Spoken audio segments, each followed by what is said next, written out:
Hey everybody, welcome. I am so excited for this good news interview. This is kind of a mentor of mine in the launching churches world. This is Mac Lake.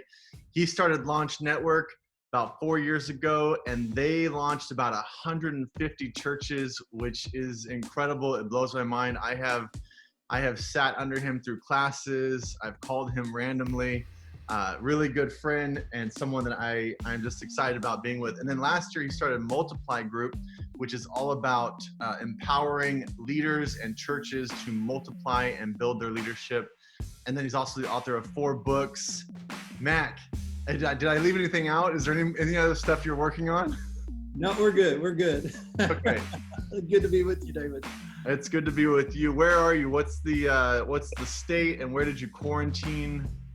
Yeah, we are in Charleston, South Carolina is home, which is a great place to quarantine. The weather has been outstanding, so we've just been enjoying being home and being off the road for, the longest extent I've been off the road in 10 years. Wow. What I wanted to jump in right away, Mac, is you get to see lots of churches in lots of different places. What has been your most interesting observation throughout this time? Oh, wow. My most interesting observation is, there are so many. Right. Probably watching those that are excited about innovating versus those who are like, just can't wait to get back to business as usual. Yes.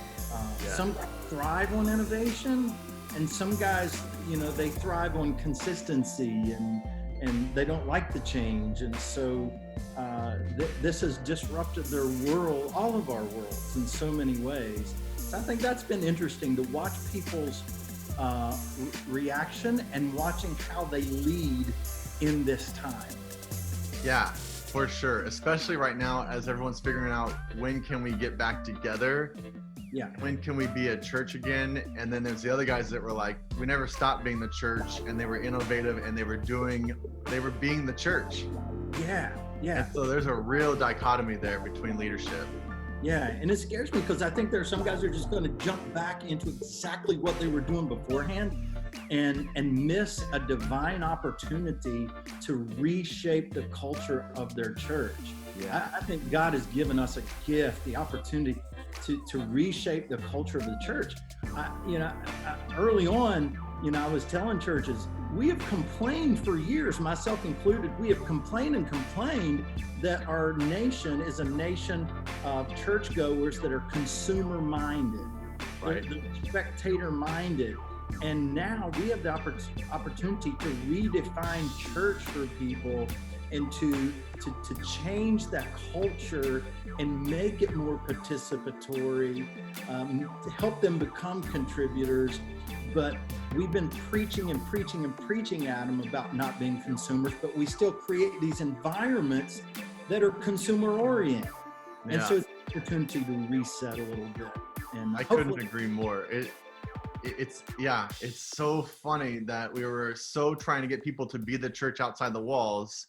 And then now we're like forced into it, and everyone's like, I can't wait till we get back inside the walls. Like, what are you talking about? Yeah. There are 3 things I told churches at the beginning. I said 3 things you got to watch. Watch the level of engagement of your people, the engagement with your church as a whole. Watch the level of community that your people are having with each other, and watch the level of serving, because all 3 of those are at risk of going down at the beginning of this season and even right now. And if they go down, what it does, it gives us an indication. It's sort of like going to a doctor and getting a health check, Oh. and if those are going down, then it indicates a problem that we've had. This whole COVID-19 reveals deficiency in our discipleship processes. Yep. And so if you see engagement, community, and serving going down, it tells you something about the heart of your people, because when the church stops gathering like that, they should still have the behaviors of church. If they don't, then it indicates that what we've been doing isn't producing transformation, it's just providing an experience. I could not agree more. By the way, Chris Lagerlof on Facebook is saying hi to you. I miss you, man. Chris, I had 14 days scheduled in Orange County for a getaway and had to cancel it because of this. Yeah, Chris and John Blue, man, those two. A whole month when this thing's lifted. I miss California. Yeah, All right, let me ask you this, multiplied group. So you've been quarantined, you got all this going on. How have you been able to move it forward in the midst of all this? It was really interesting because I launched this brand new ministry in October. It was going great. I mean, better start than I could have anticipated. Then this hit, and everything was like, I'm on the phone with Delta canceling every day. Cancel, all the way through August. All my trips, clients, everything. So I'm listening, and everybody's talking pivot, and I got the pivot panic. And so I started watching everybody else, and I was influenced by their voices so much. I was just literally stressed about the pivot panic. And one morning I got up and I was reading Genesis 26 and talked about Isaac. In the face of famine, he planted seed, and God blessed it, 100-fold. And instead of hoarding, he planted. And so God whispered into my soul and said, Mac, here's what I want you to do. I want you to take some money. Instead of hoarding it, I want you to invest it in something. And don't pivot. Don't try to refill your schedule with all those clients that you lost. Don't try to refill it with something else, with other type of clients. He said, basically, the word picture God gave me was the Wartime Defense Act. So how the president can call Ford Motor Company and say, hey, stop making cars and start making weapons. So what God said to me in that time was, okay, Mac, for a season, I want you to stop training churches in how to develop leaders. Take a break from that. Stop producing leaders for a while. And I want you to start making weapons for the war, for the discipleship war. So I've been hunkered down here in Charleston the past few weeks. I finished a book. We've created 3 new training products. We're starting, actually 4 new training products. And we've started on a 5th. And so hopefully coming out of the season, the money we've invested is actually it's given me time to produce these resources to help the church be more effective in making disciples. So I'm actually very excited. So this will be your 5th book, right? It'll be the 5th book, yeah. Can you tease us on what that's going to be all about? Yeah, so we've got the multiplication effect teaches, and that's through HarperCollins and Leadership Network. It teaches a church how to build out a framework so that they have an intentional approach for discipling leaders in their church. And I'm actually kicking off a coaching group this summer for churches under 500, teaching them this full process. So that teaches you the full process. But then I started a series called the Discipling Leaders series. So there's leading others, 8 competencies and character traits to teach the worship leaders, small group leaders, guest service leaders, student leaders, children's leaders, how to lead in their area of ministry. You don't use all 8.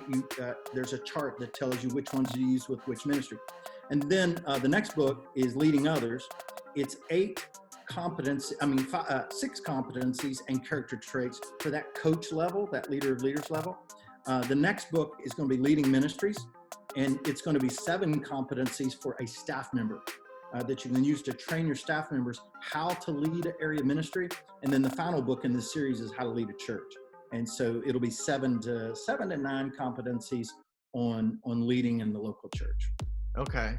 So let me those are all probably going to be easy to sort of maneuver into this.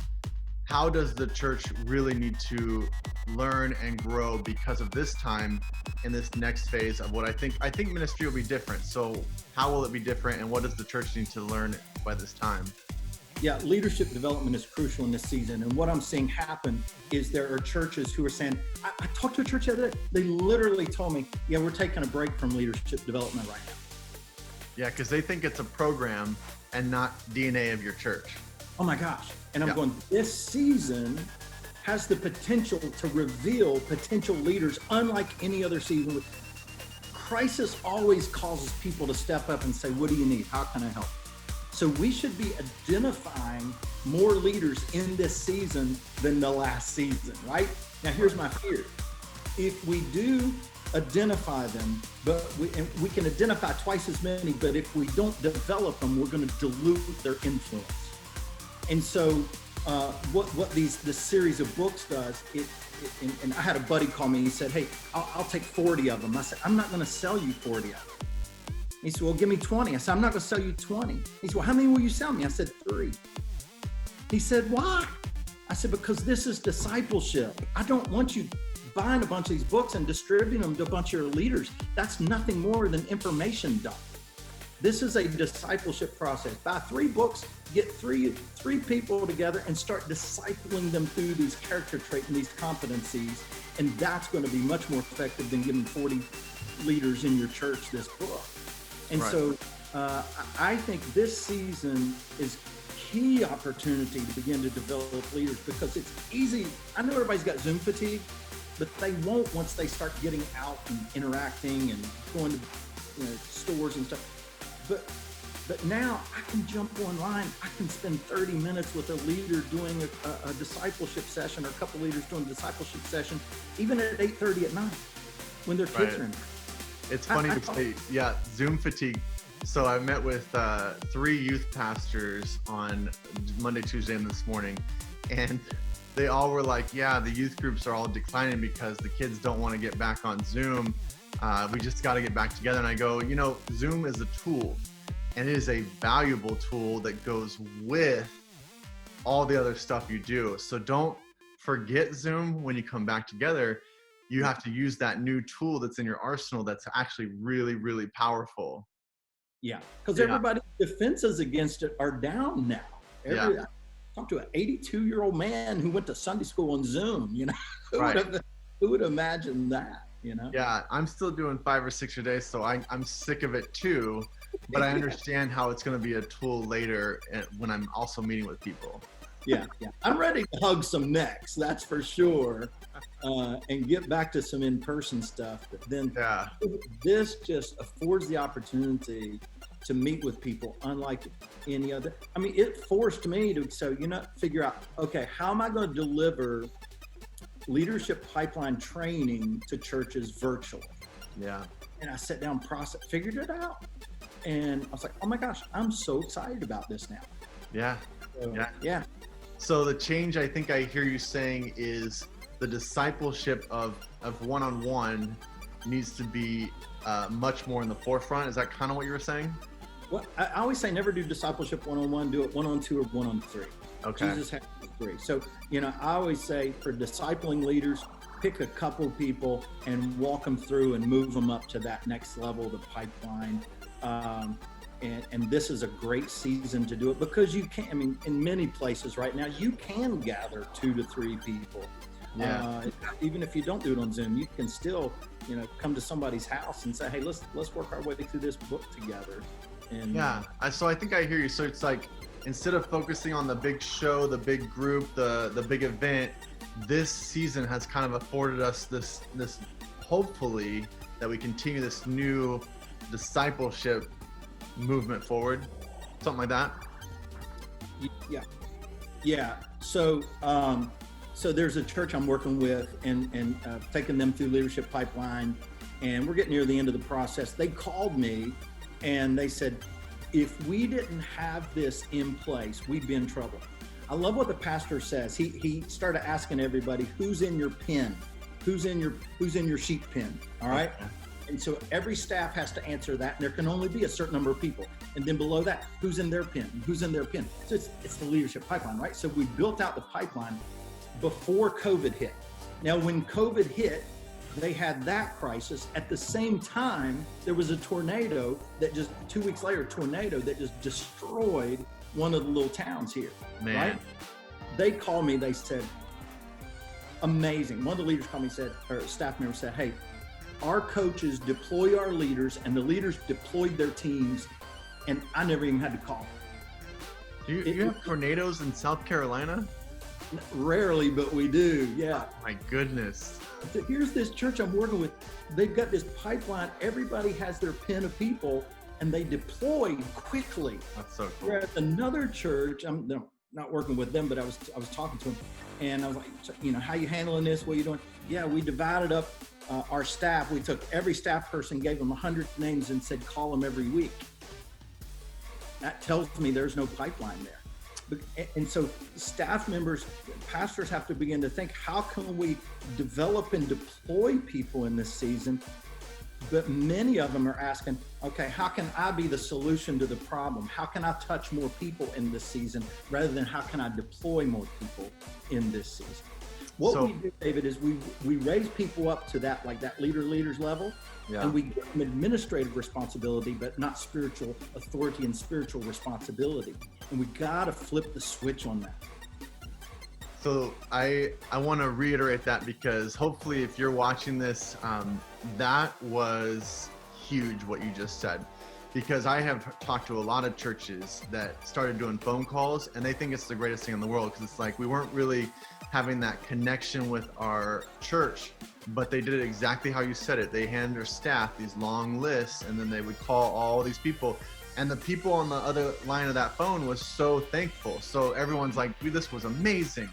But what you're saying is, man, what if you took it one more step and you had these pens, sheet pens, if you will, but some kind of team that you're investing into, and then each of those are investing down into more of these pens, and all of a sudden now you're not only connecting with people, you're able to deploy them into ministry in such ways that would have been even more incredible, right? So when you deploy your staff to do this for your people, you're giving the consumers a passy to suck on. We'll just continue. Oh, thank you. Staff made me feel good. And it makes the staff feel good because they're not sure what to do in this season. And I'm not saying don't pastor people. That's not what I'm saying. Yeah, you got to pastor people, but pastor the key leaders under you and teach them to pastor the people under them. Yeah. No, that so has good. Greater reach than you can have by yourself. See, this is why I love talking to you. I feel like, just a kindred spirit there. Let me touch into one more area, and that is church planting. Do you think that's going to change because of this? I do. I don't know how yet. Yeah. I'm coaching a guy in Denver, and he was supposed to launch his church in September. And he in our last phone call, he said, I'm launching in June. I said, talk to me. Yeah. He said, no, we just started doing these online gatherings, because we were forced to, and people are showing up for this. So we're going to launch virtually, and then eventually we'll launch physically, but we're going to lean into this and see if we can take advantage of it. That's brilliant. That's so good. That's funny. That's the exact shift we're making. We're going, okay, there's such a power in this that you could totally create an entire group before capital expenses. So instead of thinking buildings and stuff and what we're going to need to buy, start building up the group, and then just do like service projects, special events, life groups, and start doing all that first before any capital expenses even go in. And so I think that's the shift. It doesn't even sound like a shift, but it is. Yeah, my biggest fear coming out of this is that, here's what I'm telling churches. In this season, we're going to see an acceleration of churches dying, an acceleration of churches going into decline, an acceleration of addition, churches growing. What I hope we can see is an acceleration of multiplication. Well, what scares me is when we begin to ease back in, we're going to begin to applaud addition and totally ignore multiplication. And because there are churches that are going to grow in this season. Now, I have a feeling a lot of it's going to be transfer growth, because people can visit 3 to 4 churches on a Sunday now. I've never been able to do that. That's really good. That's smart. Yeah. And I saw some survey that said that the percentage, I forgot the percentage, but there's a large percentage of churchgoers that are attending on Sunday are not attending their own church. Yep. They're attending other churches. So there's going to be this shift. There's going to be a shift. So what I hope to see is that churches who have begun to do these watch parties and stuff at home and all that begin to say, hey, is there a church planter in our midst? Can we start a micro expression? Can we start some house church? You know, it is the ideal time to do some research and development and not get shot for it. Yeah. People are going to be much more grace oriented around change right now in this season than they normally would. So lean into it, experiment with some stuff. And I'm hoping that some of these churches can go, hey, how can we leverage this for multiplication, not just addition? Yeah, that's really good. That's such a good observation, because I'm watching 10 a week, you know what I mean? I'm hopping into all these ones all around the country, but also in my city, I want to see what everybody else is doing, and I haven't had the opportunity. And I never even thought that so many are doing that.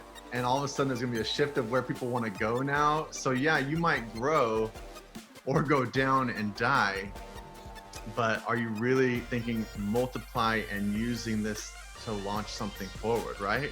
Yeah, exactly. Man, that's good. Man, I appreciate this. Tell me about Multiply Group. How can people jump into what you're doing? Yeah, multiplygroup.org. And I've got a leadership pipeline coaching group kicking off in June. It's for churches under 500. And I put the price there, a really low price point, because I want to, and it's going to be a small group of 10. And then I also have a leadership coaching group kicking off in June to teach. There's a system I use for leading my team. It's 8 interlocking components. And so kicking off a summer intensive coaching group, small group, 10 people. And I'm just going to give them the entire system, all the tools that come with the system. So those are 2 upcoming opportunities in June, and they can get more information on multiplygroup.org. Just check out the virtual groups under pipeline and leadership coaching. That's awesome. I want to ask like how much and when, because I want to do it, but I'll go check the website, because I think you just want people to go check that out, right? Seriously, made it low enough. I mean, $495 for 12 hours of coaching and all the tools, and and I love this type of thing. I want to keep it small so it's relational. Yeah. And get to know the people in the group, and us get to know each other, and really learn how to lead forward in this time. Using an intention. Most leaders are intuitive leaders. Yeah. Leadership intuition is really important, okay? But if you don't have an intentional system for leading, the people you lead can get very frustrated because they don't understand why you're doing what you're doing. And it's like the quarterback having a huddle, then going up under center, and then 90% of the time not using the play they called, but calling an audible. And a lot of leaders have that intuition. They're constantly calling what feels like audibles. Makes sense to them, but the team doesn't know. What this does, it gives you a framework to lead, so that your leading doesn't feel so based on intuition, but based on intentionality.